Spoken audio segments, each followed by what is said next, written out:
Amoureux de bonne musique, de mélodies célestes et de gospel, ne manquez pas votre rendez-vous Glory Song juste après le flash sur VHTV.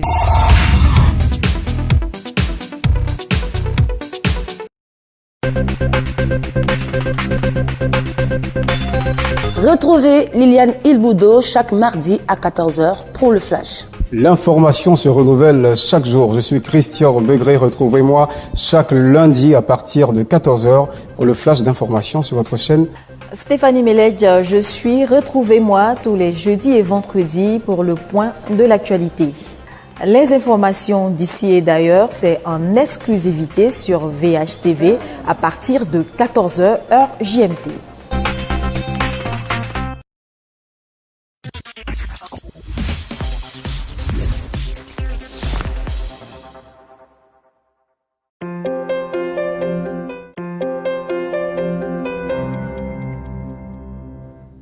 Enjeu économique oblige, VH Télévision, VHTV, votre chaîne, lance à partir de maintenant un nouveau programme économique dans la grille des programmes pour vous parler d'économie, afin de vous faire mieux comprendre l'économie dans toute sa diversité. Mesdames et messieurs, bonjour et bienvenue à Platé économique, votre émission économique sur VH Télévision, VHTV.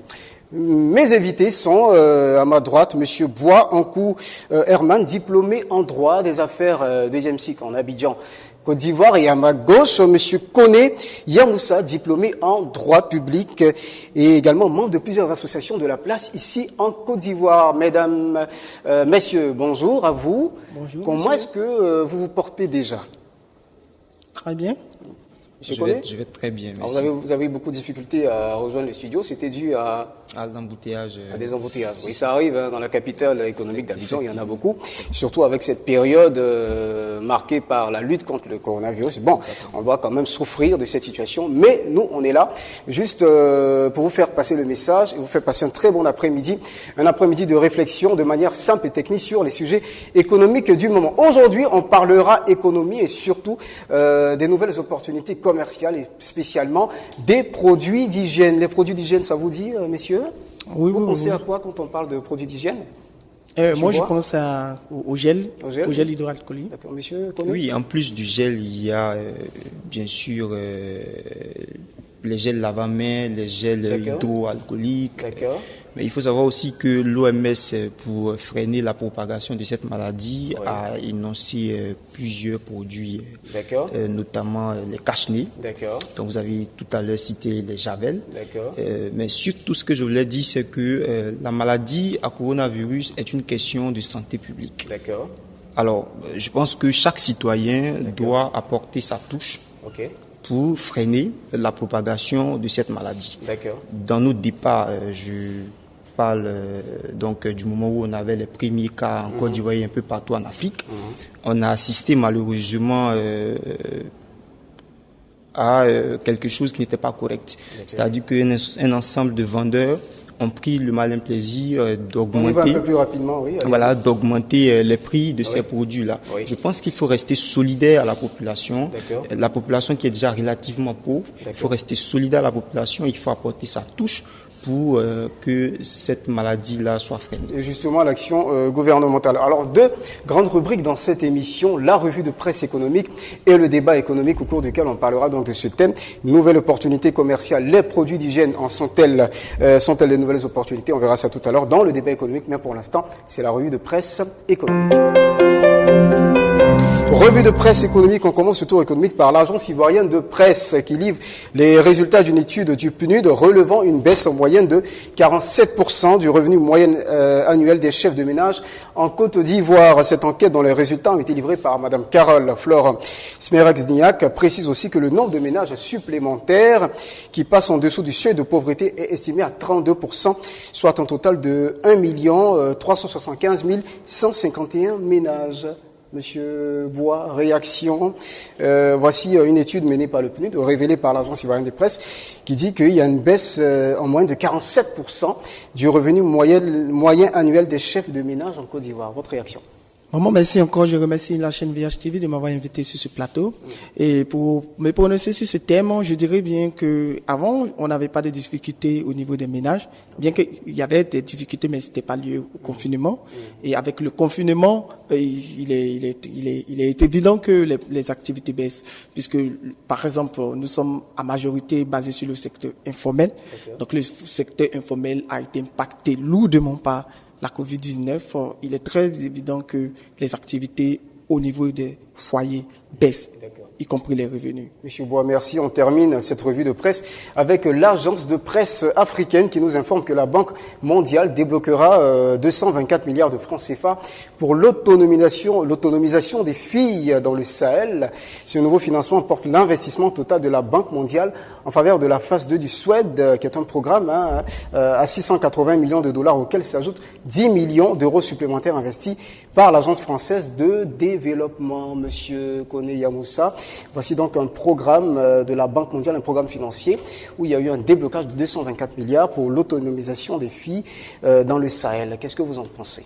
Écoutez, je pense que c'est une bonne alternative. Ça va permettre la promotion de la jeune fille en Afrique. Mais seulement, je voulais revenir rapidement, si vous me permettez, sur ce qu'a dit rapidement mon prédécesseur. Effectivement, avec l'avènement donc de la Covid-19, c'était pas facile pour nos ménages, donc au niveau de la Côte d'Ivoire, mais un peu partout en Afrique. Et cela est dû au fait que nous vivons majoritairement dans l'informel. Vous avez écouté l'annonce donc qui a été faite par le gouvernement disant que en Côte d'Ivoire il y a 2% donc de chômeurs, mais ce chiffre-là cache une forte réalité qui est que nos jeunes, nos concitoyens vivent encore dans la précarité, dans le sous-emploi. Donc, la mesure du confinement n'arrangeait pas forcément la population. C'est pourquoi le déconfinement a été conseillé.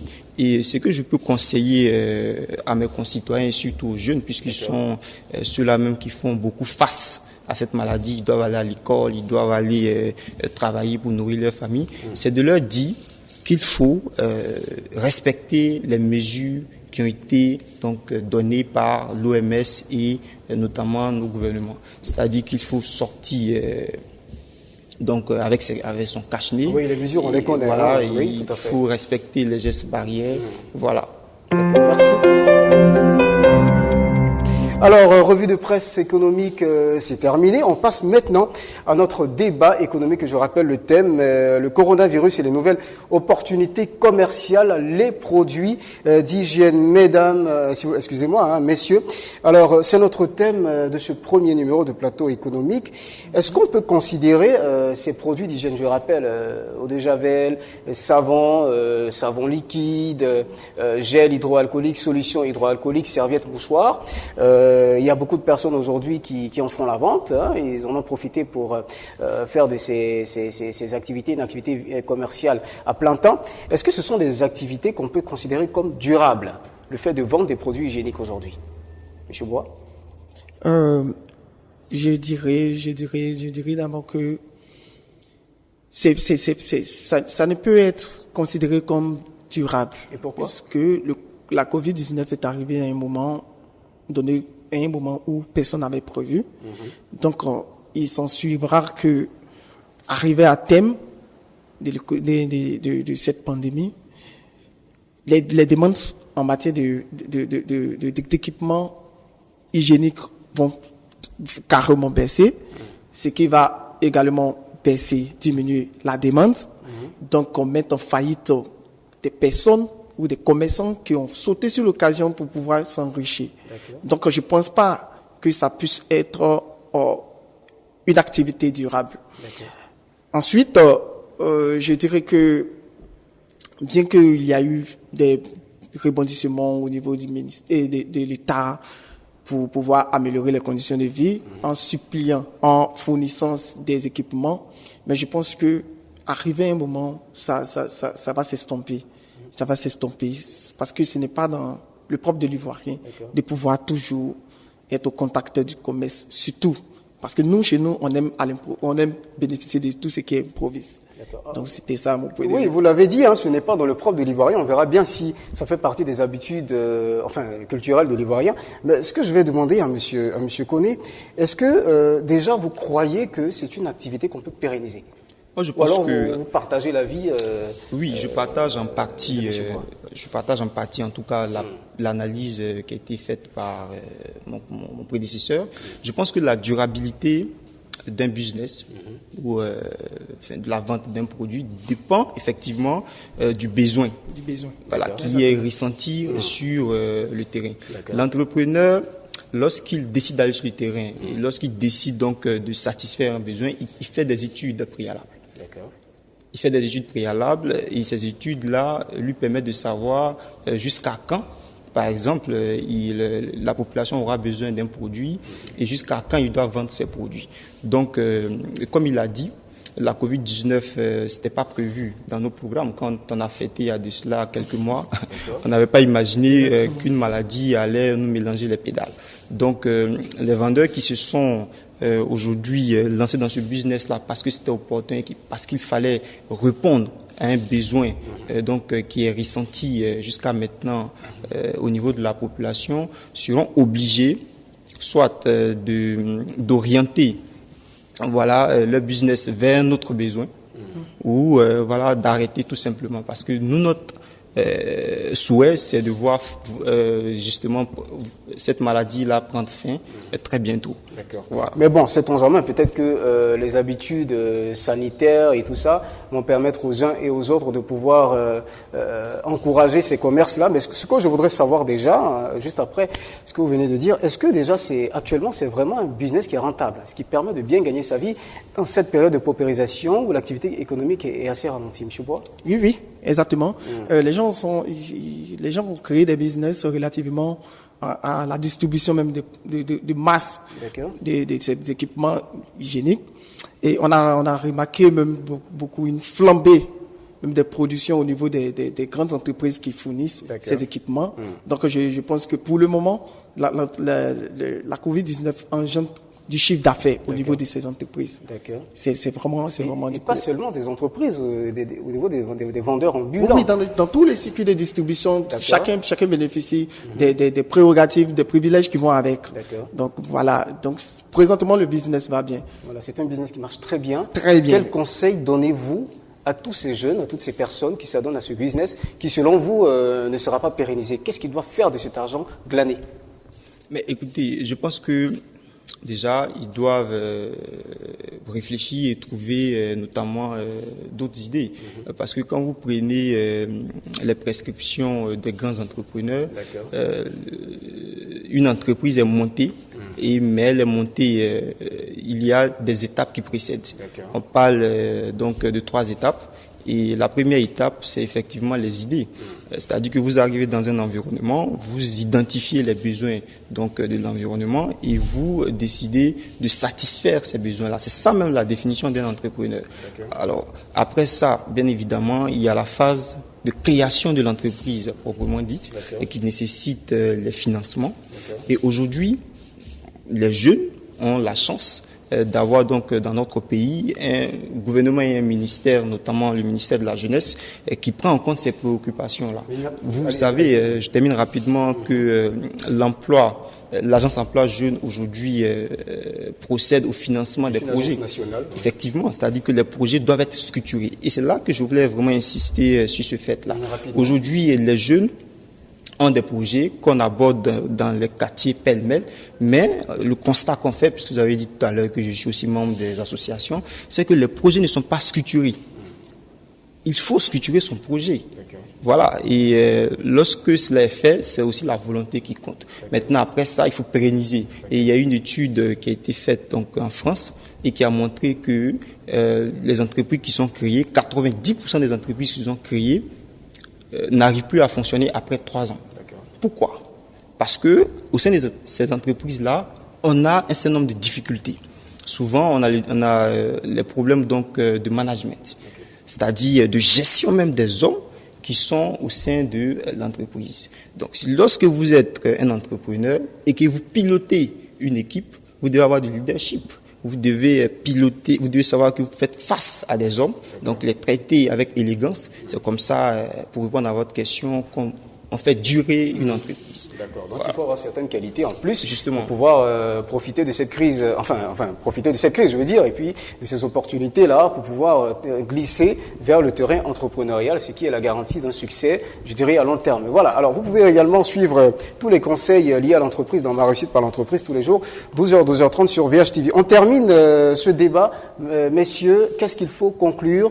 Est-ce que les produits d'hygiène sont de véritables opportunités commerciales ou pas? Monsieur Bois, rapidement.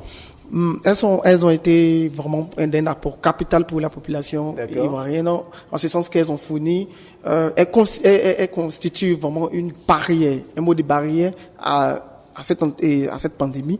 C'est-à-dire qu'elles permettent de ralentir cette pandémie, mais elles aussi, elles constituent un manque à gagner, et beaucoup plus à gagner pour des